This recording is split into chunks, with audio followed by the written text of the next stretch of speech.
Integrating Xero with your Fergus account helps reduce double handling and saves you valuable time by automatically sending customer and supplier invoices and credits to Xero, syncing customer invoice payments from Xero back into Fergus, and importing existing customers from Xero.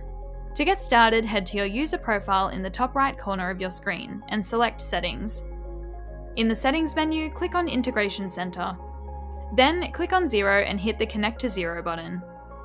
If you're not logged in yet, you'll be prompted to do so. Then click Allow Access. Next, fill in your account codes for material and labour sales, followed by your accounts for supplier invoices and credits.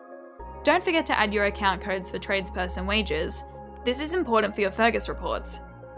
If you're not sure which accounts to use, we recommend speaking with your accountant or bookkeeper. You can always select Do It Later for now, but remember to come back to it when you can. Once you've completed the setup, click Import Customers in the top right corner. This will pull your existing customers from Xero into Fergus. Moving forward, new customers should be added in Fergus. When you create and invoice a new customer, they'll automatically sync to Xero.